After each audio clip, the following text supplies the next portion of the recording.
Let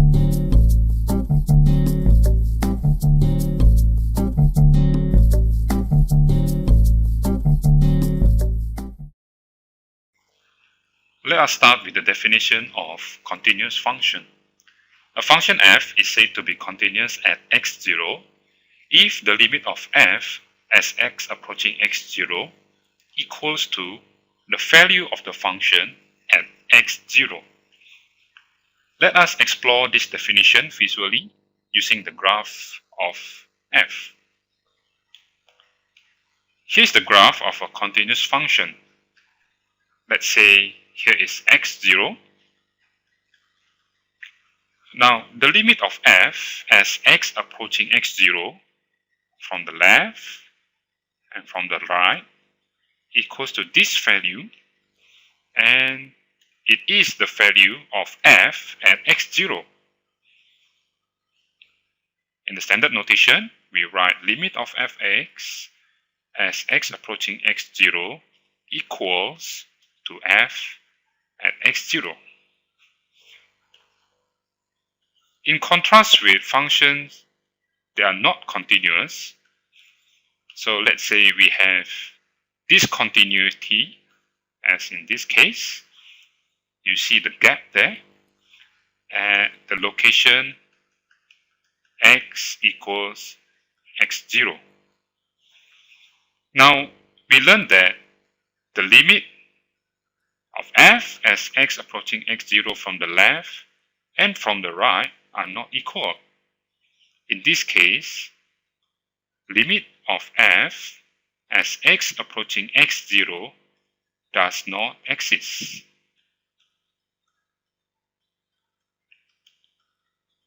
However, the value of f at x0 exists and equals to the value represented by the point here.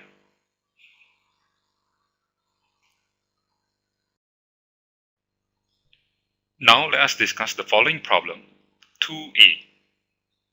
Sketch the graph of modulus of x and determine whether it is continuous at 0 by calculating its left and right limits. Let us first sketch the graph of this modulus of x. By definition, the graph of modulus of x consists of two parts. It is y equals to negative x for x negative and y equals to x for x positive. As x approaches 0 from the left, from the right, graphically we will see that the limit exists and equals to 0. Now let's write this down in terms of the limit. So we have limit of f, x approaches 0 from the left, which is limit of negative x gives us 0, and limit of f as x approaches 0 from the right, which is limit of x, also give us 0. We conclude that limit of f as x approaches 0 is 0. Now, it is obvious that the value of f at 0, the modulus of 0, is 0. And we conclude that the limit of f as x approaches 0 is the value of f at 0. Hence, f is continuous at 0.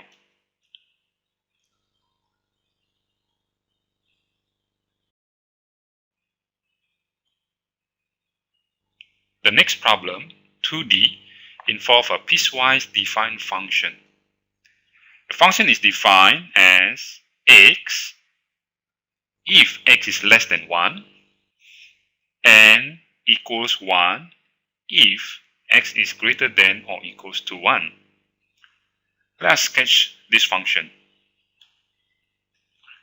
We will sketch the graph of y equals x on the domain x less than 1, which is this part here.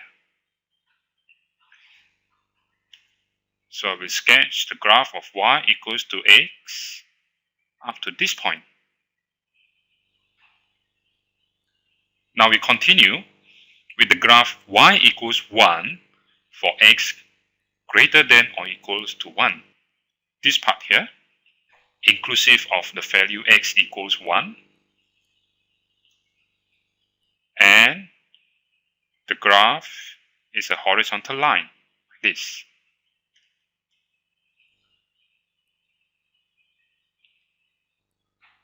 Now visually, we see that as x approaches 1 from the left and from the right, the limit equals to this value, which is 1.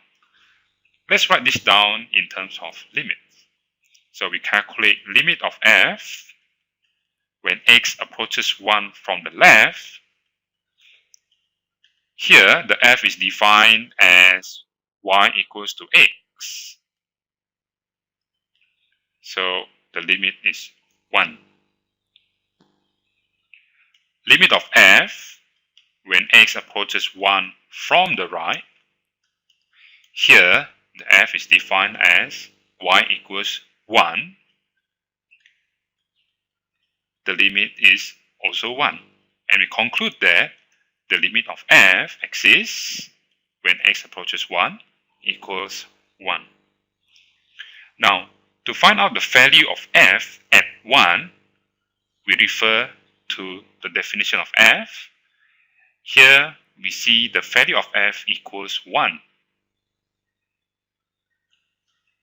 That is, f at 1 equals 1.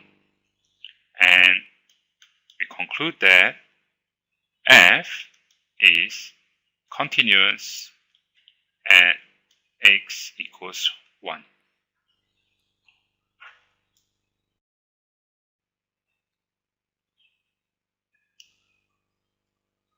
Now we turn our attention to the formal definition of the derivative of a function. The derivative f prime x of a function f is defined as follows using limits. Let's take a look at the quotient inside the limit. The denominator, delta x, is a small change in x, while the numerator, f of x plus delta x minus fx, is a small change in y. Let us explore this graphically. Suppose we are given the graph of f like this. Now let us fix a location. Let's say a location of x here. We know that f prime of x gives us the gradient or the slope of the tangent line here. Now delta y over delta x can be described as follows. Let's say we take a step further, x plus delta x, and the value of the function will be f of x plus delta x. The difference of y value, which is here, is fx plus delta x minus fx, while the difference in x value, which is here, is just delta x. As delta x approaches 0, meaning that this point will get closer to x, we will get the gradient of the tangent line as required. In order to do this, we need to make use of limits. If the limit exists, we say f is differentiable at x. Let us discuss problem 3c. Without applying L'Hopital's law, use the definition of the derivative to find the derivative of modulus x at 0. This means we are to find f prime 0, and by definition, it is the limit of f of 0 plus delta x minus f0 over delta x as delta x approaches 0. Simplifying the expression, we find this. Now, f of delta x is just absolute value of delta x.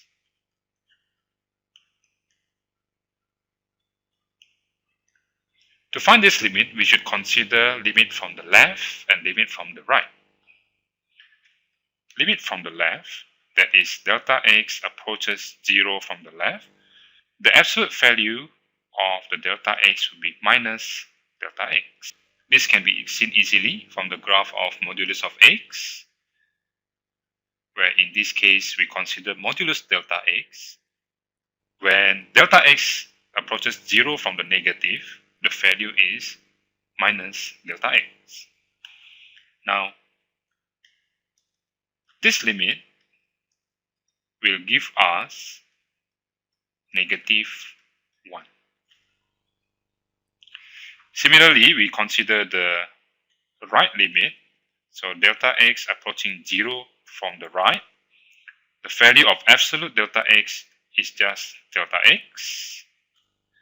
And this will give us limit of 1, which is 1. From these two facts, we conclude that the limit of modulus of delta x over delta x does not exist. In other words, f prime at 0 does not exist because the left limit and the right limit are not equal.